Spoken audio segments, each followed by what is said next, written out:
Dua calon Bupati Kediri peserta Pilkada Kabupaten Kediri 2024 terus melakukan manuver mencari dukungan ke masyarakat dalam masa kampanye yang diberikan KPU Kabupaten Kediri sejak tanggal 25 September hingga 23 November mendatang.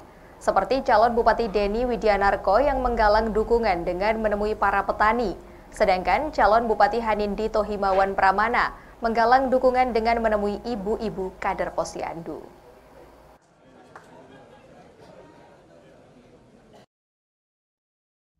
Pada masa kampanye pemilihan Bupati Kabupaten Kediri 2024 yang diberikan Komisi Pemilihan Umum Kabupaten Kediri sejak tanggal 25 September hingga 23 November mendatang.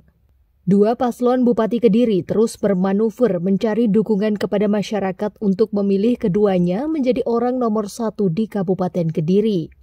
Seperti yang dilakukan calon Bupati Kediri Denny Widianarko, Senin sore 7 Oktober 2024. Ia menemui ratusan komunitas petani se-Kabupaten Kediri di Pendopo Puri Keraton Watu Gede, Kecamatan Puncu, Kabupaten Kediri. Ratusan komunitas petani se-Kabupaten Kediri menyatakan sikap untuk mendukung dan memenangkan pasangan Denny Mudawamah sebagai calon Bupati dan Wakil Bupati Kediri. Para petani ini menilai jika Denny Mudawamah dinilai figur yang tepat dalam memimpin roda pemerintahan di Kabupaten Kediri, dan diharapkan dapat mensejahterakan masyarakat dan petani di Kabupaten Kediri. Menurut komunitas petani yang hadir dalam sarasehan itu, pasangan yang diusung oleh Partai PKB dan Nasdem ini, Denny Mudawamah merupakan sosok penyelamat demokrasi. Program pasangan nomor urut 1 itu juga dinilai mampu menyentuh masyarakat, terutama 300 hingga 500 juta per dusun per tahun yang sangat efektif menjawab kebutuhan masyarakat di tingkat bawah tanpa adanya proses birokrasi yang panjang dan berbelit.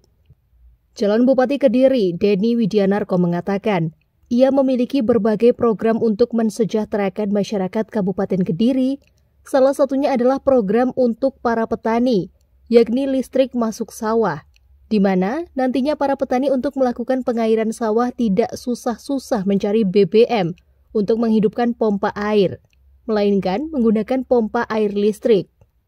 Hal ini juga sekaligus bisa mengatasi kelangkaan gas LPG yang saat ini marak digunakan para petani sebagai bahan pengganti BBM untuk menghidupkan pompa air. Ya, jadi kita itu misalkan salah satu programnya, jadi untuk daerah-daerah yang mungkin kesulitan air, kita punya program namanya itu listrik masuk sawah atau listrik masuk tegal, di mana selama ini untuk aliran listrik sangat sulit masuk sawah, makanya kita dorong agar mereka kalau yang kesulitan air dengan adanya listrik ada namanya lagi tambahan pompanisasi. Terkait dengan program prioritas, kita punya program prioritas yaitu program pembangunan dusun senilai 300 sampai dengan 500 juta rupiah per dusun. Diharapkan itu akan menyasar seluruh dusun-dusun se-Kabupaten Kediri, sehingga dusun-dusun dengan didorong program itu akan melakukan percepatan sehingga terwujud kemajuan-kemajuan di dusun. Sementara calon Bupati Kediri Hanindito Himawan Pramana dalam masa kampanyenya menemui ibu-ibu kader Posyandu di tempat kampanye yang dilakukan di Sumber Kembangan, Desa Maron, Desa Doko, Kabupaten Kediri, Senin 7 Oktober 2024, Mas Dito yang berpasangan dengan Mbak Dewi ini mendapat banyak curhatan dari ibu-ibu kader Posyandu. Para kader Posyandu ini meminta Mas Dito bisa memperhatikan kesejahteraan bagi kader-kader yang ada di desa. Bu Bambang, salah satu kader Posyandu, mengungkapkan dia sudah 32 tahun menjadi kader sejak belum ada insentif yang diterima tiap bulannya. Pun begitu, dia tetap menjalankan dengan senang hati karena dapat memberikan manfaat bagi orang banyak. Dia pun bersyukur kini setiap bulannya sudah mendapatkan insentif. Pun begitu, harapan para kader supaya insentif yang diterima setiap bulannya dapat naik. Curhatan terkait kenaikan insentif itu juga datang dari kader PPKDB yang bertugas melakukan sosialisasi KB maupun penanganan stunting. Adapun insentif yang diterima saat ini antara Rp150.000 hingga Rp200.000 tiap bulannya, ditambah BPJS Ketenagakerjaan.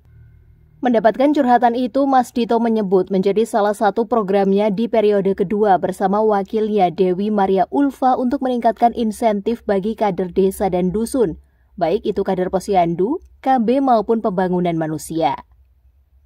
Diakui Mas Dito, para kader baik Posyandu maupun KB memiliki tanggung jawab yang besar. Mereka terjun langsung ke masyarakat untuk memastikan program yang dicanangkan pemerintah berjalan.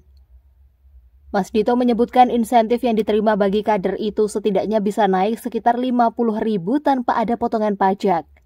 Dengan kenaikan itu diharapkan kesejahteraan para kader dapat meningkat.